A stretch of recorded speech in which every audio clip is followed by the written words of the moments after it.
start with an apology. And it is to Khadar Garu that I want to apologize. I met him for the first time 2 days ago, and he asked me what I did. And I said I work for an organization, we mobilize large grants, CSR. And he said, oh, CSR. They just come and they do something and then they leave, and then they make very colorful slides from it. I'm sorry, my slides are colorful, but I hope the content will be good. So I want to talk a little bit about, one aspect that I think so far has not been in this conversation a whole lot. I mean, we've talked a lot about technology, we've had some fabulous talks on exactly how we need to do things, why we need to do them, and I think Jyoti Kaku is just a very hard act to follow with regard to, how I can communicate what the social aspects of waste management are. Because after all, everybody has kept saying that, okay, we need to get segregated waste, that's like the start of it, right? That's where all technology, everything that we do, we depend on waste being segregated at some point during the value chain. But how do we get people to do it? Right? This is where we say that we interact with both technology and people. So we work at this intersection between science and humanities to really understand what it is we can do to get people to behave the way they should be behaving for the environment. So I mean, we've talked a lot about scale. Right? You visited plants here that were at a significantly larger scale than anything anywhere else in the country, while still keeping the scientifically sound principles. I just want to say one very quick thing about scale, because where you see this, if you see the x-axis here, it is each point is increasing by 10 times, right? So at a household scale, we are not even at 1 kg, or maybe about 1 kg, and then by the time we come to panchayats and municipalities, we are at 10,000 tons for Mumbai, 8,000 tons for Hyderabad. Thousands of tons is where we are talking. And the higher you go in terms of scale, your technical challenges start to increase, because you've seen this material at Sadiga, right? It is extremely heterogeneous. It is extremely corrosive. If you ask the plant managers, what happens to the equipment? Stainless steel equipment, you'll do this anti-rust coating, regular painting, regular cleaning, and it's still going to rust. Because this material is ridiculously corrosive. Right? So the more you go high up, the heterogeneity, perishability and corrosiveness are the biggest challenges that you're going to have to deal with. And the only way to deal with them is through some kind of technology or the other, as we have seen. But if you decide to do it at a lower scale, okay, technical challenges हमसे नहीं होते हैं, it's too expensive, we are not able to do it, fine, let's do it at a lower scale, your social challenges go up. Right? Because then you need more and more people to behave. You need more and more people to feel that ownership, which in our culture unfortunately has not permeated through for now at least. So more social challenges. So basically, as urban local bodies or as states, we are playing a juggling game, right? We are figuring out whether we are okay dealing with social challenges or we are okay dealing with technical challenges. And generally, there is no one right answer for anybody. You have to find what is the ideal scale in your particular locality, wherever you're working, right? So what we want to say is that our programs that we run, and I'll come to that in a little bit, we experiment with this scale. We try to see which is the manageable problem. Is technology more manageable or is social challenge more manageable? I wanted to show this here. So we in the social sector, as I'm learning, I'm new here, but as I'm learning, we like to do stakeholder maps. We try to understand who are the people that are involved and what is their level and type of involvement in this exercise. So we try to plot, we try to think how much power a particular group has and how much interest or how much stake they have in this entire thing. And all of you here that are sitting here at the top of this game, there is a lot of power that state has, that government has. Because the government is the one that has the funding for this, to do it at scale, the government is the one that has the authority to compel people to do certain things or not. There are nuances to it, of course, but when I'm trying to put it in a graph, the government, because they are compelled to do it as a public good, have a major stake in it and have a lot of power to influence it. So this is more like influence versus interest.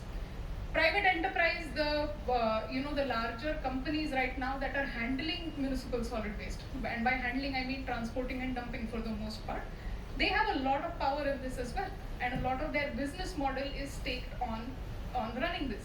So they have, I would say, a fair amount of power and interest in this.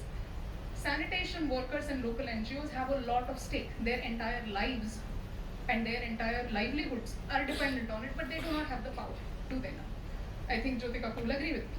They don't have a whole lot of power in this equation, but they have a lot of interest in it. Individuals and communities, unfortunately, right now, think but they don't have much power, but they don't have much interest either. Not in my backyard. मेरे घर से कूड़े का बिन चला गया. Every morning somebody came, took it from me. I don't care what happens. That has been the attitude so far. I want to note these new and small players that I'm talking about. I think Patil sir mentioned them briefly yesterday. He said, things like plastic, say, oil, or these kinds of technologies. There are a lot of innovative companies in this country. One thing I realized after moving back is that there is no dearth of startup energy. Or even, middle of journey, newer, still young companies that have different ideas. But there are not as many of them in waste management as there should be. That is my stipulation here to this conference. There can be many more. There can be more innovation that is coming from the private sector if we are able to pull them into the sector. And how we should do that, in my opinion, is right now us, non-profits, grant foundations, the people that have a significant amount of money, certainly not as much as state, but certainly not struggling for smaller grants. These guys have a significant amount of power. We do, because we have the ability to bring attention to a cause. But right now we have not shown much interest in, as of now, we have not shown much interest in waste management. And I want to do this thought experiment. I want to say that if we bring us to the place where we have more interest in it, what kind of a change can happen? We can get many changes. Because we are good at community mobilization. That's our major forte. That's where, if you ask me, there are 40 people in my organization, 39 of them have MSW. I'm the only one that doesn't. Right? So these are people that have studied, that have worked in community mobilization and have the ability to get people to be more interested in it. At whatever level they can. Get them to segregate, get them to think, get them to recycle, get them to reuse. This community mobilization can be done very well by non-profits, because this is what we do. This is our job, our primary thing. Sanitation workers and local NGOs can be empowered either through fundraising efforts or through capacity building or many different initiatives that again are the core strength of the non-profit sector. What we hope we can do is this: bring more innovative companies, bring more technology into this sector. We can say, I'm reminded of this advertisement for a vacuum cleaner. I'm not going to name the brand here, but I'm sure many of you must have seen it. There's this salesman who knocks on the door and this woman opens the door and he says, "Madam, vacuum cleaner." नहीं चाहिए मुझे vacuum cleaner. अरे आप देख तो लो जरा. And he goes and he sprinkles dirt all over her room. And then he says, "मेरा vacuum cleaner साफ करेगा." Right? And he goes in and his vacuum cleaner cleans it and it looks really clean. Woman says, "अरे वाह, अच्छी बात है, हम खरीदेंगे." ये जो उसने demonstration जो दिया, could he do it for free? His company has invested in that vacuum cleaner that he's carrying, right? He couldn't do it for free. This woman was not going to invest in a vacuum cleaner until she knew it would work. Just like government cannot invest in a new technology until you have a commercial proof of concept. Patil sir said this exact thing. Commercial proof of. हम कहते हैं commercial proof of concept and social proof of concept. Both are required here. Because we are a people-facing technology, a people-facing field that we are talking about. We need to find a way that we can actually prove technologies on the ground, not only in terms of the technology working, but in terms of the social uptake of it as well. And which company can afford to do that for free? Can they give you your technology and say, "दो साल try कर लो, फिर पैसा दो"? They're small companies, they can't afford that. So that is where we think that non-profits and grant foundations, because we have access to funds, we can say, we will absorb that risk. We will fund a pilot. You come and deploy your technology. Let's go and take it into the community. Let's see how people absorb it. And then if it works, government can take and scale it up. Right? So this is what I mean by possibilities. We have access to funds like CSR. Now CSR, there's a lot to be said for CSR, right? There are severe limitations. There are issues with it. There are strings attached. There's all kinds of things, that are wrong with it. But there's a lot that is right with it as well. And if you ask me, the journey of my organization, previously CSR to most companies, most corporates, they would say education mein kuch to karwa dijiye. Let's build toilets, let's distribute books, benches, which is absolutely very required. Okay, there is nothing to be taken away from that. But we have noticed a shift in corporates, because they are themselves coming up with net zero, they're coming up with different environmental goals that larger companies are setting for themselves. They now want their CSR money to help achieve those environmental goals as well. So more and more we see interest in getting environment type of programs that are run through CSR agencies like us, that can contribute towards their corporate environmental goals as well. That also unlocks other types of funds from within corporates that don't have quite as many strings attached. So the point here is to say that the money will come. We are at this point confident in saying that for a lot of things there is a lot of interest among research foundations and among corporates that the money will come. We have deep connections with community, like I said, and we can implement these pilot programs. We can test out that vacuum cleaner with some product, right? And we can give you data. We can say, okay, आपके locality में, आपकी municipality में हमने इस scale पे ये किया. This is how it worked. This is where we think more effort is required. These are the flaws in the program. These are the positives of the program. Now let's see how we can implement it together. That's our goal as an organization, to really give government data on real on ground models on how things are working. A lot has been said over the last 3 days about decentralization. I think if there is one word that comes out of it a lot, if you do like one of those word clouds, decentralization would be in pretty big font, right? I want to think of decentralization as an innovation strategy as well, right? To say that yes, we are going to decentralize because it is easier to manage, technically speaking, it becomes easier and all of that, but we want to also think of it to say that we can try multiple different things if we are decentralizing, and maybe one or two of them can be scaled further up. So we can go towards a very distributed thing, a slightly less distributed. We can go along that spectrum, right, and figure out where is the sweet spot. Where is the sweet spot where technology is also okay and social challenges are also okay, right? We can think of it as an innovation strategy where it affords us this increased agility. It reduces the risk that any one particular program is taking, any one government is taking, or any one community is taking. And we have many different technologies that may be available, right? Biomethanation is now available at a very large scale. But when people started doing biomethanation, there was no such thing as 500 tons of biomethanation, right? It started at a very, very small scale. What has allowed it to scale is over time, people have tested it, people have refined it for different scales, and that's how it has been able to grow. Now we want to do that for other technologies as well. And that can be done in a decentralized way as an innovation strategy. So I just want to go over very quickly a couple of our program models. This is more like an overarching umbrella where we say we can run multiple projects of different scales under this umbrella of programs.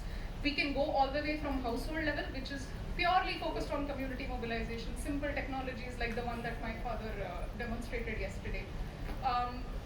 We can have those kind of programs. All the way we can go up to municipal level as well, where we run integrated waste management facilities, where we help to construct and run those facilities. Here we like to say that we work in 3 steps. The first step is we build commitment among all stakeholders, and this includes the funder, this includes the government, this includes the community leaders, this includes individual community members as well. That's the commitment building stage, which is a very critical part of the entire thing, that we can't just show up with money and say, yeah, hum log yahan par karne wale. Doesn't really work that way, right? A lot of CSR has done that in a lot of communities, and it doesn't work. We then implement whichever scale appropriate technology with engagement with subject matter experts. And the other and most critical part is the follow-through, right? Because we cannot install these equipment, get it running, train the operators, and then say, okay, bye-bye, see you never. Unless people are told over and over and over and over and over again how to make something work, they forget. We are all guilty of it, right?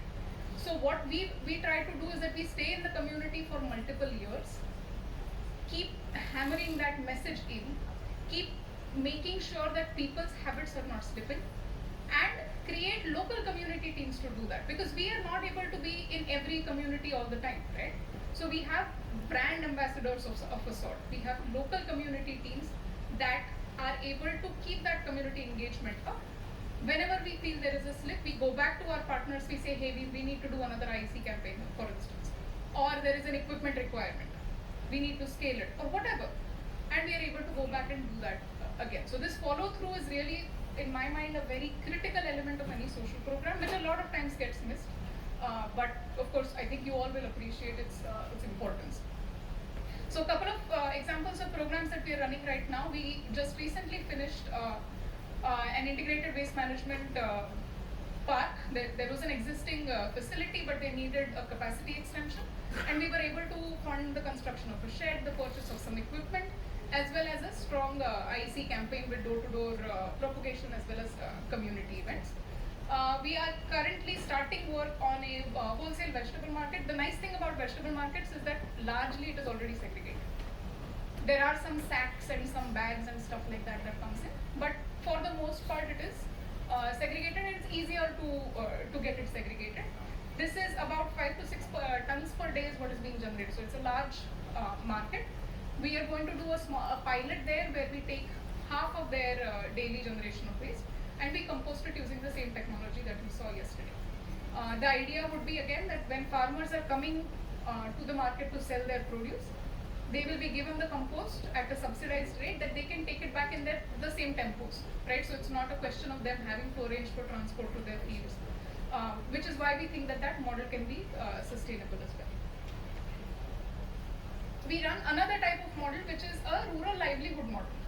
I think we have all been a little bit guilty of thinking of waste management as a purely urban problem, right? And we are absolutely right in understanding that it is more difficult in an urban location because population density is high, generation is high, and all of that.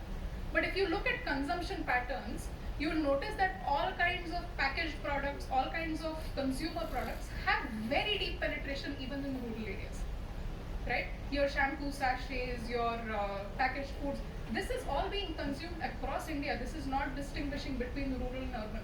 So waste generation is happening in rural areas as well. We currently don't have good answers for panchayats, right? Their mandate is to collect and dispose. If you look at 99% of panchayats, they are reduced to collecting, dumping somewhere, or burning, or going to the nearest municipality and saying, "Aapke dump mein dalwa do," right? Because we have not done anything. We have not helped them. We are trying a model right now, and this is being done north of Hyderabad in a rural cluster, where we are creating a local business. We identified 4 or 5 villages. We clustered them because that gives us about a 5 tons per day scale. Even we cannot do this for half a ton per day, right? It doesn't make any sense. 5 tons per day is what we are getting from all of these villages. We mobilize the community to form a business, either a self-help group, a youth association, or some kind of a business, and say, yahan ka dry waste is your responsibility. We will provide you with a shed, we will provide you with collection vehicles, we will train you on how to do it. And we are able to get people, if you see this program design, so this is the local business that we'll create, and we'll give them a functioning integrated waste management center.